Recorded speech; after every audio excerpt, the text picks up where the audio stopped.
probably has a different type. You know what though? Ray tells me that because he understands the kind of way I interpret movies. Because anybody will look at Joaquin Phoenix film. It's not his film, but he's a star on it. And a lot of people will think that movie's like, it's like lame, but that movie fucking speaks so much volumes of where society's headed. In Love with a Robot or something? Yes. That movie speaks so much fucking volumes on like where society is headed in regards to relying on technology and what we're gonna be using it for all the wrong reasons.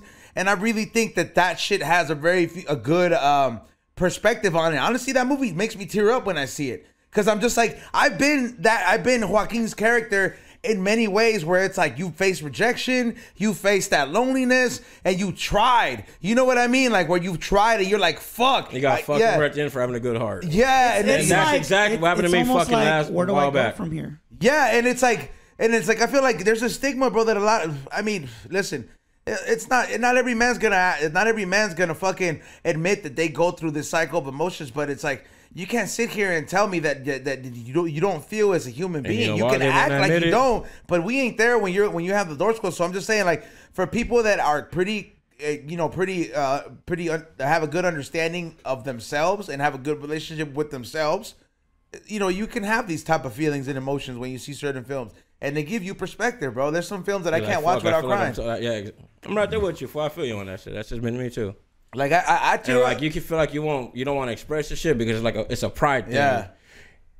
But we ain't ready to talk about that, right? Like, we ain't ready to talk about the guys. I think sometimes like men are so caught up with putting that pride and just like that ego to the side and just realize just being like, hey man, right now I just want to be human. Right now that shit really hurt and I just want to cry. Whether I'm gonna, you know what I mean? Like, if I ain't gonna lie, I feel like that was me last week. Like I feel like I'm dealing with so much shit. I got like so much shit like stacked on top of me. Like mental illness was hitting me last week. And like I was out drinking, doing dumb shit where like I probably shouldn't be here right now, but that's for another day. But like we feel like we can't talk about that shit because it's a pride thing, and the people are like, oh, for a while we've known you, all this shit you go through, like you're cool as fuck. Like, well, it's not normal for men to have not just express feelings, but men don't really have that highlighted support system in a sense, because when a woman goes through shit, it's very easy for her. Even society will kind of paint it in a way was like, well, that's why we have other women for, so you guys could go cry on their shoulders. You know what I mean? And it's like, and in reality, it's like that's just a friend, yo. And it's like, what are you kind of trying to say? In society where it's like, are men not entitled to have those kind of compassionate friends? Yeah, exactly. You know what I mean? Like, do I have to have the friend like Xavier is gonna be like, stop crying, little bitch? Yeah. You know what I mean? Like she left you, but like I know deep down inside he's probably cried over Ashley. You know what I mean?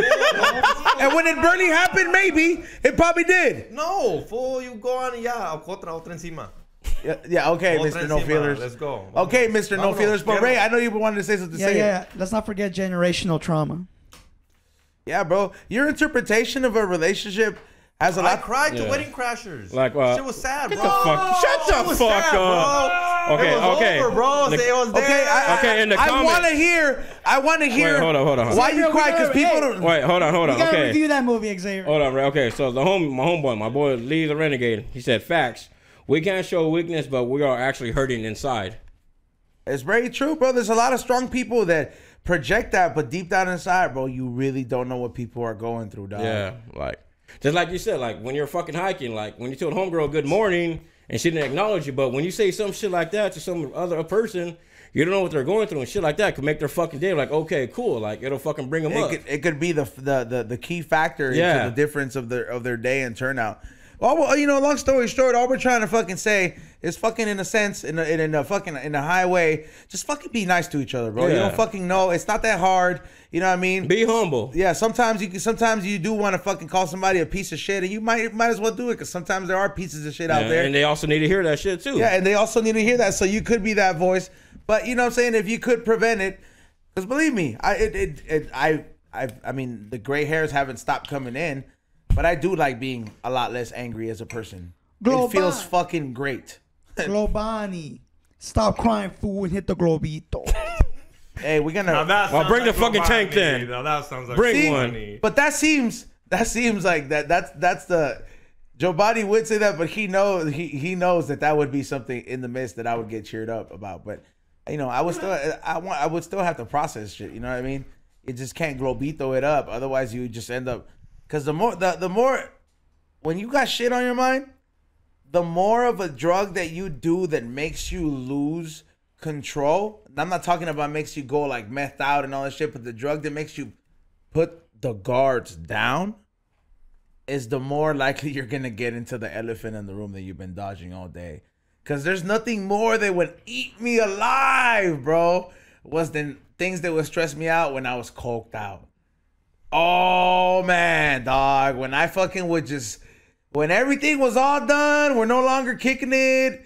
What is it? What is it? Xavier's gone. Everybody's all gone. And I'm sitting at home. Here we fucking go, dog. The elephants in the room come out, and it's not the kind of elephants on acid you want. It is me, Raul, reminding you that the We Don't Smoke the Same podcast is now on Patreon and Twitch. So join us for $5, or watch us for free and subscribe on Twitch. Meanwhile, bon voyage.